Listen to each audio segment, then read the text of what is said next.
Yazid মুসলমান হতে পারে না। ইয়াজিদ মাত্র 3 বছর রাজত্ব করেছে। তার 3 বছরের রাজত্বে 3টে আকাম হয়েছে। প্রথম বছরে ইমাম হুসাইন শহীদ হয়েছেন কারবালায়, তার বংশের অনেক মানুষকে নির্মমভাবে হত্যা করা হয়েছে। দ্বিতীয় বছরে মদিনায় আক্রমণ করে গণহত্যা চালানো হয়েছে, গণধর্ষণ চালানো হয়েছে। তৃতীয় বছরে মক্কায় আক্রমণ করে কামান দাগা হয়েছে কাবা ঘরে। এই 3টে কাজ এজিদের সময় হয়েছে, এর জন্য এজিদ দায়ী। যে ইয়াজিদের জন্য দোয়াও করা যাবে না, ইয়াজিদের উপর অভিশাপও করা যাবে না। সুতরাং এই যে ইয়াজিদকে কাফের বলা, এটা বিদাতিরা কাফের বলে। এজিদের পক্ষ নেওয়া বিপদ, বিপক্ষ গেলেও কিছু বিপদ দলিল প্রমাণে আসে হাজির হয়।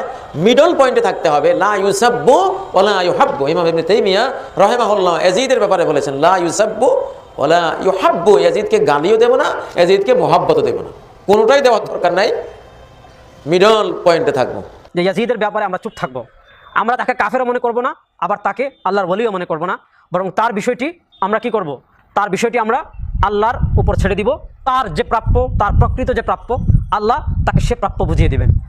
ইয়াজিদ ইবনে মুআবিয়ার ব্যাপারে আমাদের আকীদা হবে, ইমাম যাহাবী রাহমাতুল্লাহ আলাইহি সিয়ারু আলামিন নুবালার ৪র্থ খণ্ডের ৩৮ পৃষ্ঠায় বলছেন যে ইয়াজিদ ইবনে মুআবিয়ার ব্যাপারে আমাদের আহলুস সুন্নাহ ওয়াল জামাতের আকীদা হবে লা নাসুব্বুহু ওয়া লা নুহিব্বুহু, যে আমরা তাকে গালিগালাজও করব না, তাকে মহব্বতও করব না।